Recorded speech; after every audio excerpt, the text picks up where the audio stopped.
People always ask me, how do I create the person of my dreams that I want in my life? And I always say, take out a piece of paper, write down everything you want in that person, and then become it. Because so many people have so many interesting definitions about what they think love is. Some people have it in terms of need. Some people have it in terms of sexuality. Some people have it in terms of control and dominance and success. So those are different experiences that really don't lead to this concept called love. How come I can't create the relationship that I want? Let me ask you a question. Would you go out with you?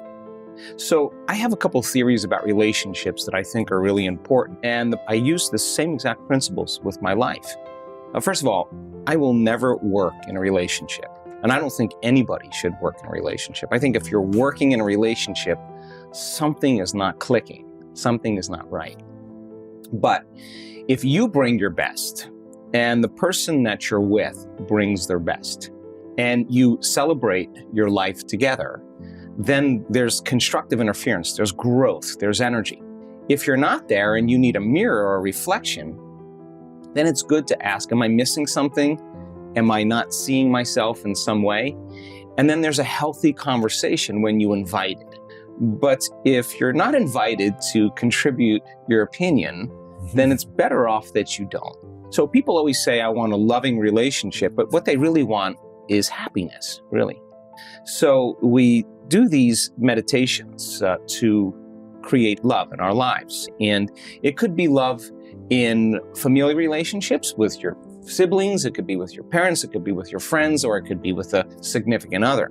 If thoughts are the electrical charge in the quantum field, and feelings are the magnetic charge in the quantum field, and how you think and how you feel broadcasts an electromagnetic signature that influences every single atom in your life. The thought sends a signal out, and the feeling is the magnetic field that draws the event back to you. So if you're not in a place where you're in love with life, or in love with yourself, or practicing diminishing your emotional reactions to certain people or conditions in your life, and you're living in anger or hostility or judgment or fear, and you want a loving relationship, there is no magnetic field for you to draw that to you. And in fact, if you say to me, well, it's that person or that circumstance that's caused me to feel this way, then I would say that person or that circumstance is controlling the way you feel and the way you think. And anything that controls the way we feel and the way we think, we are victims to. So most people are unconsciously responding to the conditions in their environment, experiencing emotions that are derived from the hormones of stress. Those emotions cause us to feel separate from our dreams. They heighten our senses, so if we can't see them, it doesn't exist. The threat or the danger puts us in emergency mode. Your response to the environment is actually weakening your organism. It's weakening your response, is actually weakening the body. Then you will be, as a victim, more vulnerable to the conditions in your environment, whether they're large or small. And I'm talking about microorganisms as well. So if you wanted a true relationship where it was fundamentally based on this concept called love, if you could truly begin to practice trading those survival emotions every day for elevated emotions, and you practiced opening your heart, it's a skill that has to take place where you move out of survival. So people say, well, I can't open my heart. I can't feel love. And I say, well, what do you practice feeling? Because whatever you practice feeling, you're feeling most of the time. And that feeling could be guilt, but you're so used to it, you wouldn't even know it's guilt. It just feels like you. Are most people practicing a feeling, or are they just reacting to how they feel? They're reacting to their external environment. So if they have an unhappy thought, they feel unhappy. If they have a judgmental thought, it produces chemicals that makes you feel polarized. The stronger the emotions that we feel from the problems and conditions in our life, the more altered we feel inside of us, the more we pay attention to what's causing it outside of us. If you have an event in your life, an experience in your life that has a strong emotional charge to it, and you don't feel like your normal self, you feel this alarm system switch on. you're going to narrow your focus on the cause and the brain's going to take a snapshot. So then what people don't know is that every time they think about that event, they're producing the same chemistry in their brain and body as if the event was occurring.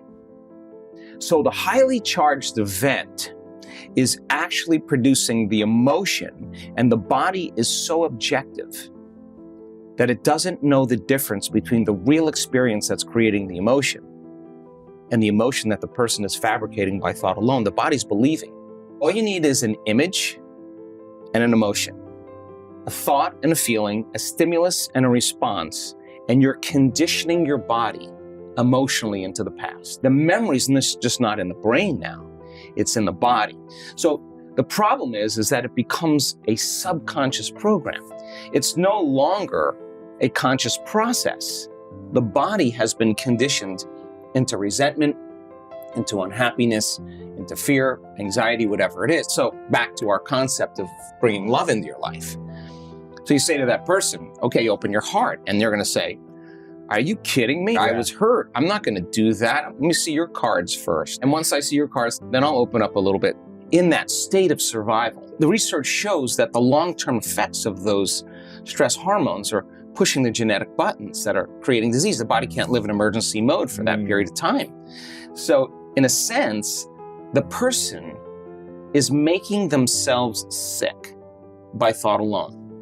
The problem is now the body is conditioned into the past, and it's the mind. All of this energy is stored in the body, and now the person has to leave their unhappiness and step out into the unknown. They have to get out of the familiar feelings that has defined them.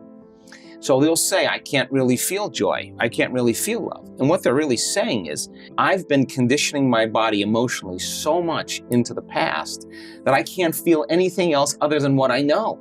People say anger, fear, those are altered states. The survival chemicals are actually knocking your brain and body out of balance. You're out of balance in that moment. And if you keep doing that, the imbalance is now the new balance. And now you're altered emotionally. So back to the concept of love. So the person can theoretically, intellectually, philosophically say, oh, I want this type of person. She's got to be this way. He's got to look this way. He's got to be like this. And they're basically saying, I want something that represents all the things that I no longer want. And so they're creating with their brain and mind, which is perfect. The problem is that if you can't feel the emotion of your future, your manifestation of love before it's made manifest, waiting for the outer environment to change, that's cause and effect. We're waiting for something to happen. If you're feeling the lack and the emptiness, then you're keeping your relationship at arm's length because you don't have the magnetic field to draw to you. So can you teach your body emotionally what the future will feel like before it's made manifest? That means you can't wait for your relationship to feel love. You have to reverse that battleship and understand feeling love and practice getting so present in the moment that you're not anticipating the next moment or trying to predict the future.